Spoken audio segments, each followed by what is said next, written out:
Hello, friends.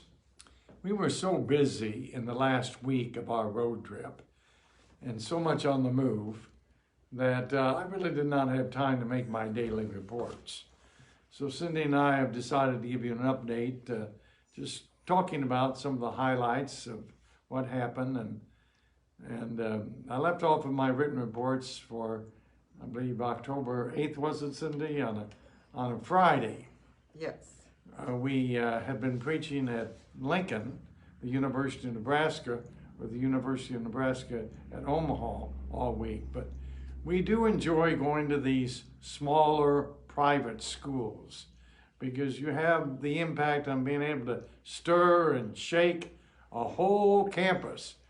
And not a lot is going on. I don't think they have a big social life on some of these campuses. They don't have a football team to cheer on. And so someone like Sister Cindy and I visit campus, it really becomes a big deal, an event.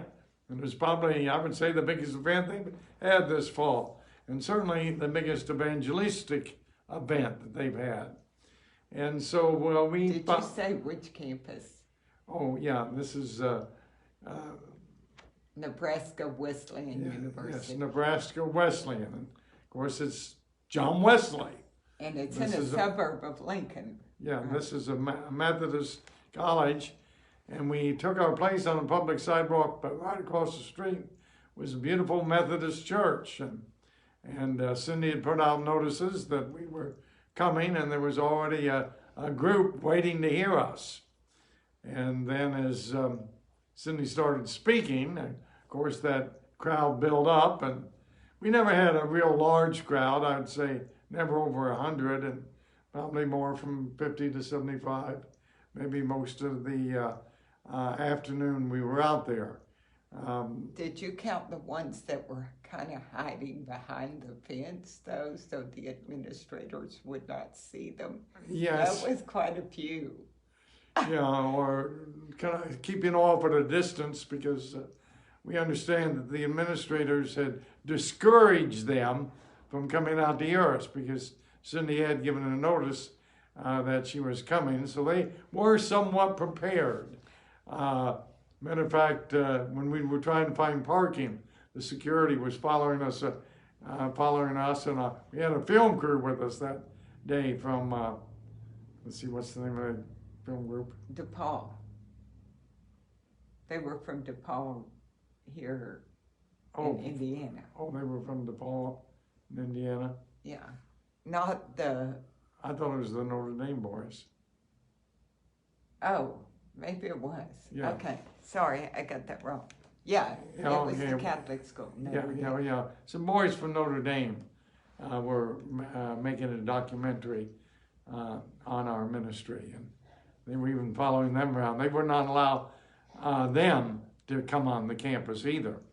So, but they got plenty of good footage from the sidewalk. And basically, the administrators were doing everything they could to keep the students from listening to us.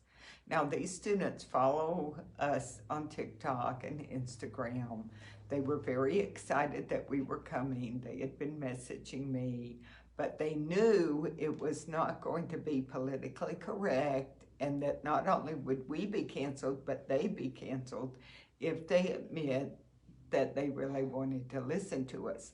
So some of them messaged me and said, yeah, don't mention my name though. But anyway, so there were loads of security out there, plain clothes as well as uniform. And then there was also the pastor and the professor, the religion professor. He confronted us first. Yes, this religion professor, he had a tie-dye t-shirt. Or no, that was the one that had the stole on. Yeah. Yeah, he had a stole with crosses all down his stole. Much like a stole like on the scarf I'm wearing today.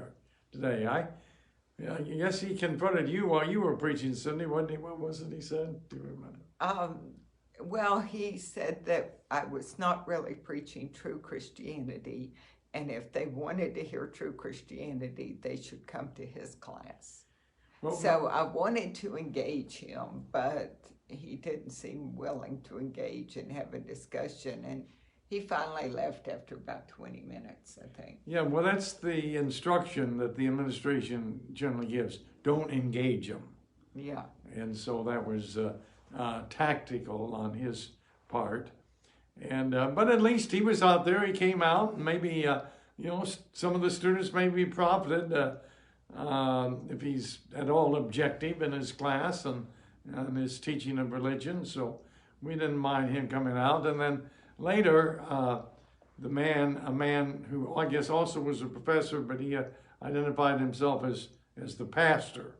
So I don't know whether he was campus chaplain or exactly what his position was. Or the pastor of that church, right there. Well, maybe it was the pastor of the Methodist Church. That was That's what I assumed. across the street. I wasn't sure, but he chose a verse from 1 John chapter 4 that says God is love, and that's what he started off with. And he got the students chanting, "God is love, God is love." Well, Cindy and I joined right in with that. And I think maybe somewhat to their frustration because we agreed, of course, God is love. But then after the chant went on for several moments and the crowd calmed down a little again, I said, "But what is love?"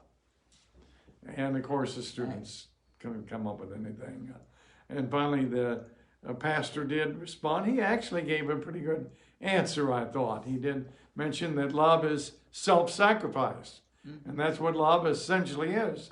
As a matter of fact, I commended him for his answer.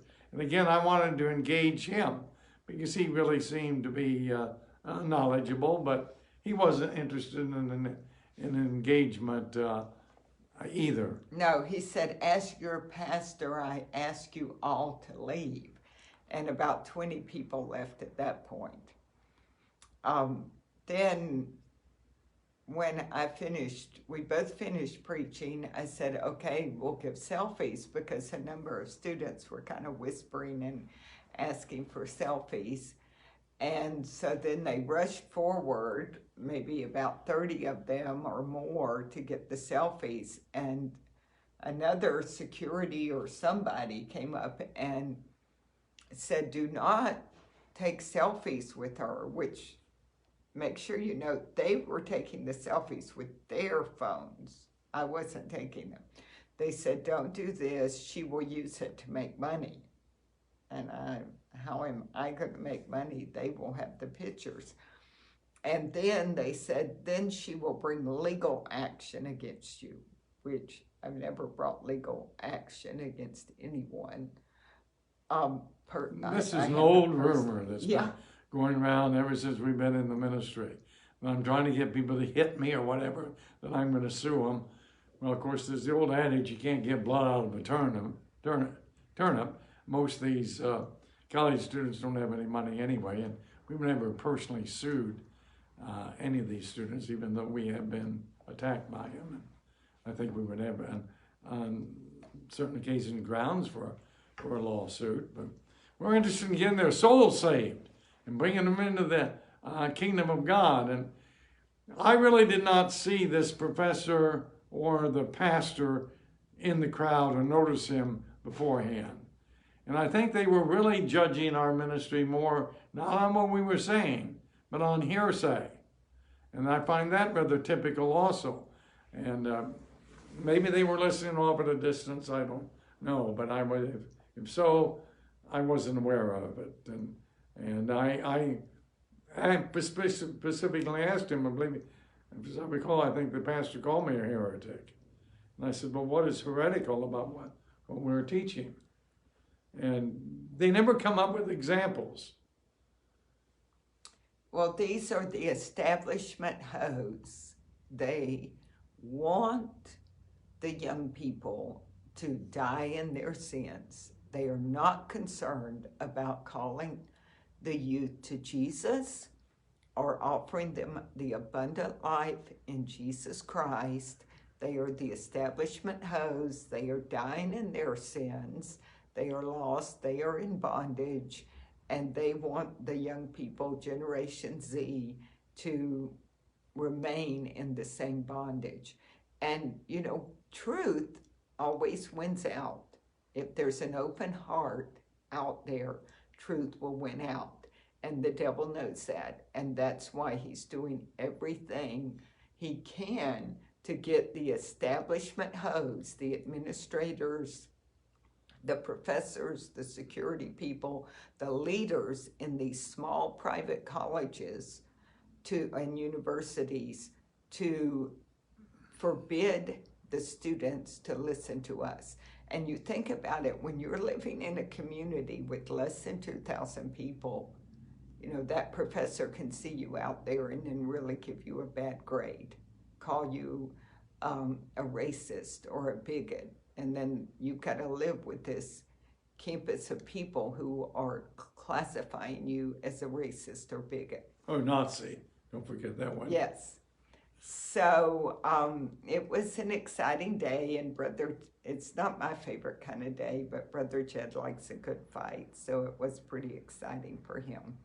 And we believe that the truth went forth, and lives were touched, and some students made the decision to be a ho no mo. There were a few that were wanting the autographed ho no mo pins. Yes, I've enjoyed the opportunity to engage some of these campus pastors.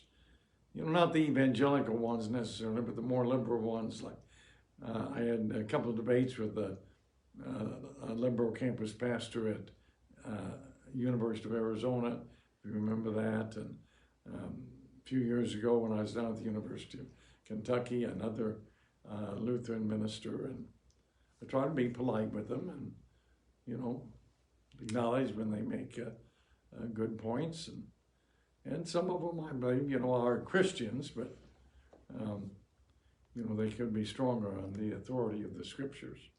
Well, one thing I've noticed, and with my new popularity, a lot of students from mainline denomination, Catholic and Protestant mainline denominations, are drawn to our message, and a lot more since its popularity. And they'll come up. There's some who heard about Jesus and they've believed at least what they've heard, and maybe haven't gotten into all the partying or have had a taste of it and don't like it.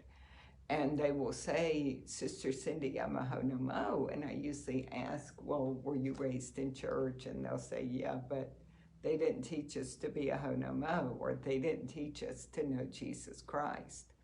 So we are drawing people who were raised in these kind of churches and had some level of seriousness about God. Yes, and I often find that they have not been trained to defend the faith.